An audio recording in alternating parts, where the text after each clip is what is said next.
Israel ভেবেছিল Sumud ফ্লোটিলাকে ধরপাকড় করে বিশ্বকে এমন ভয় দেখাবে যাতে গাজার দিকে কেউ তাকানোর সাহস না করে। কিন্তু গ্রেফতারের ভয়, সমুদ্র অবরোধ সব পেছনে ফেলে আবারও গাজার উদ্দেশ্যে যাত্রা করেছে এক সাহসী নৌবহর। এই বহর আর 5টা বহরের মতো নয়, এটি গড়ে উঠেছে 15 বছরের সমুদ্র অভিযানের অভিজ্ঞতায় বলিয়ান একদল নির্ভীক মানুষের হাতে। চিকিৎসক, সাংবাদিক, অধিকার কর্মী সহ মোট শতাধিক যাত্রী কাঁধে মানবতার বার্তা নিয়ে এই অভিযানে অংশ নিয়েছেন। যাদের চোখে নেই ভয়, আছে শুধু অবরুদ্ধ গাজার মানুষের পাশে দাঁড়ানোর প্রতিজ্ঞা।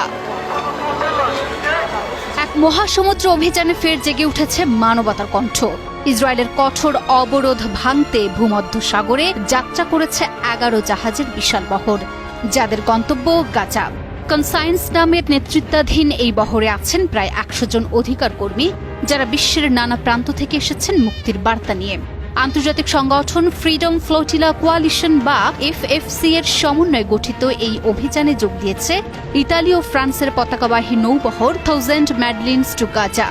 15 বছরের সমুদ্রপথের অভিজ্ঞতা সম্পূর্ণ এফএফসি এবার শুধু পাশেই নেই, অবরোধের দেয়াল ভাঙার সাহসিকতা ও প্রতিজ্ঞায় দিচ্ছে কৌশলগত সহায়তা ও দিক নির্দেশনা।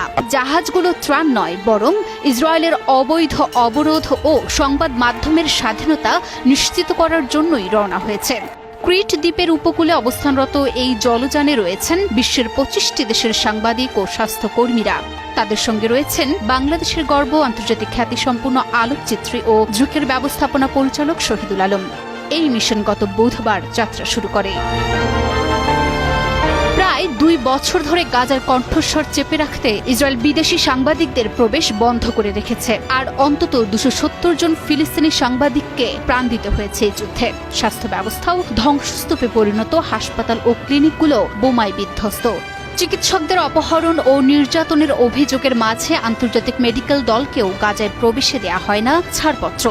জীবন রক্ষাকারী ওষুধ সরঞ্জামের প্রবাহ সম্পূর্ণ বন্ধ। সব মিলিয়ে গাজার মানুষের চিকিৎসা ও সংবাদ মাধ্যমের কণ্ঠহীনতা এক ভয়াবহ মানবিক সংকটের প্রান্তে। এবার সেই সংকট মোকাবিলায় এএফসির যাত্রা। আর এবারও তাই ইসরায়েলের ধরপাকড়ের কৌশল জ্বলে যাচ্ছে। যতই তারা আঘাত হানুক, মানুষের মনোবল ভাঙতে পারছে না কোনোভাবেই। এফএফসির মধ্য দিয়ে মানবাধিকার কর্মীরা আরও দৃঢ় এবং সাহসী হয়ে উঠেছে। দমিয়ে ফেলার চেষ্টা তাদের শক্তিকারও জাগিয়ে তুলেছে। শুধু তাই নয়, আটক করা অধিকার কর্মীদেরও মনোবল ভাঙতে পারেনি ইসরায়েল। তারা অনশনে নেমেছেন। ভিডিওটি ভালো লাগলে একটা লাইক দিন। গুরুত্বপূর্ণ এই খবরটি অবশ্যই শেয়ার করুন। নিচে কমেন্ট করে জানান আপনি আমাদেরকে কোন দেশ থেকে অথবা কোন জেলা থেকে দেখছেন।